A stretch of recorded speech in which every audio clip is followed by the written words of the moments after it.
Duha ka adlaw nga libreng X-ray services gidugok sa mga empleyado sa Ozames City Hall. Ibalik alang sa mga detalye si Bernard Lacson.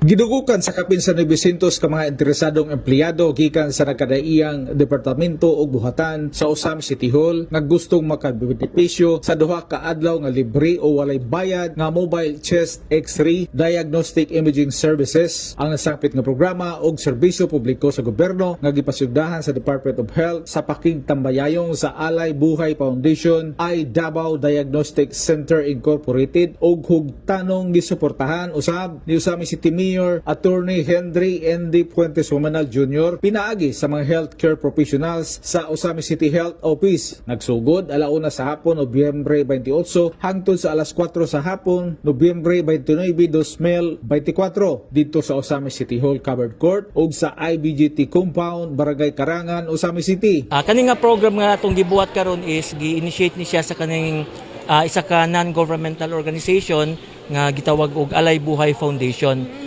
This is in coordination with the Department of Health ug sa City Health Office nga ilagibuhat diri with the approval no sa ato ang pinanggang mayor nga aron nga ilang mga services is mapahatag no ma-deliver sa mga Ozamesnons. Ang digital mobile X-ray services nga napahitmuslan sa kapin sa 900 ka mga empleyado sa City Hall ug pribadong individuals nga gilunsad sa Department of Health ug Alay Buhay Foundation mao'y kabahin sa nationwide tuberculosis control strategy sa DOH nga girecommend usab sa World Health Organization. Ang programa nagtinguha nga makontrolar ug mapakgang ang sakit nga tuberculosis kung TB ug siguro nga ang matag Pilipino sa tibuok nasod adunay access sa dekalidad pero libre nga primary healthcare services. Libre ra gyud tanan ang X-ray nato karon.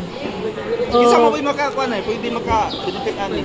Ang ato karong priority ang ato ang mga employees sa LGU. Pero kung naay gusto nga mo avail nga gawa sa ato ang employees pwede ra gihapon. Kanimanggong gitawag na tug sakit nga ma-identify no primarily sa kaning atong X-ray is kaning gitawag na tug tuberculosis.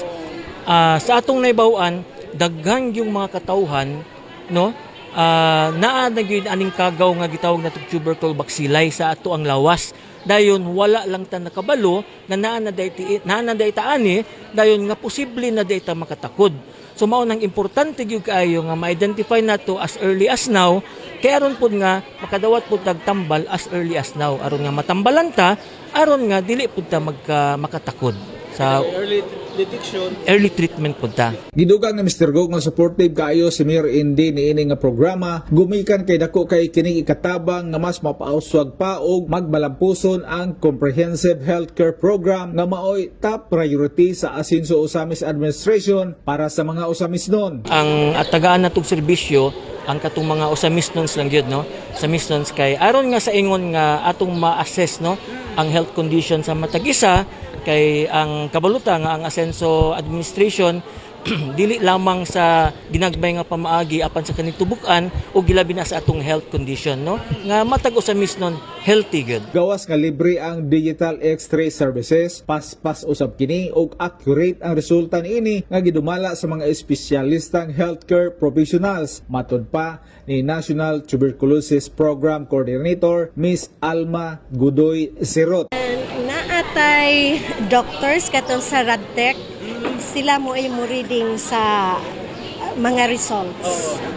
Digital man makita na nila. Dali ra gyud siya. Tungod diin nga programa makasinati ang mga Ozamesnon sa labing komportable nga serbisyo sa panglawas gamit ang state-of-the-art diagnostic X-ray machines na dili na kinahanglan nga mogasto pa og dako o mobiyahe pa tungod kay gidala naman sa DOH ngadto sa matag lokalidad ang mga kahimanan. 2 days ta ani sir. Nagsugod ta karong adlaw ug ugmang adlaw at tibok adlaw man ta sa morning adto ta sa IBGT sa alas 8 hangtod alas 12 sa buntag dayon balik ta diri sa cover court mga alauna hangtod alas 4. Pila expected na to nga mga empleyado magka-benefit? Wala man naglimit sir. kadtog yung gusto nga magpa-X-ray, makita gyud to siya tanan. Lagi no. Nito din siya nga kuan programa kay baluta mahal mo ko ng X-ray no. Siguro karon pila na kang X-ray karon sa private. Ang pinakabarato is 250. Pero kasagaran mga 300 to mga 350. Hindi sa kanang kuan. Depende. X-ray. Actually, kaning programa karon sir is intended yun tani sa mga LGU employees.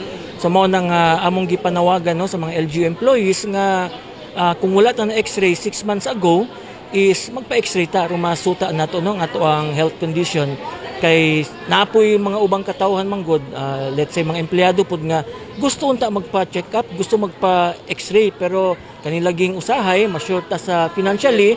So karon na gyud ang panahon no nga natay free nga X-ray nga gipahigayon sa ato ang Asenso Osamis in cooperation with the Department of Health ug kaning NGO nato nga Alay Buhay Foundation. Samtang sa laing bahin, nasayran usab gikan mismo ni Osamis City Health Officer Dr. Maria Florilin Irog-Irog nga miabot na sa atong probinsya sa Misamis Occidental ang bagong Pilipinas Mobile Clinics, ang mobile van nga gisaad sa Malacañang bag-uhay pa lamang. Kining moderno nga mobile primary healthcare facilities nga pwedeng magdala sa mga serbisyo medikal ngadto paduol sa mga komunidad, labi na ang mga layo ug hilit nga mga lugar nga kulang sa serbisyo. Ang bagong Pilipinas Mobile Clinics nga gi-inspirar sa Love for All program nga gipangaluhan ni First Lady Luis Araneta Marcos, nagtinguha nga maibanan ang mga kakulangon sa accessibility sa healthcare ug mapauswag usab niini ang mga resulta sa kahimsog sa panglangwas sa mga katawhan sa tibuok nasod.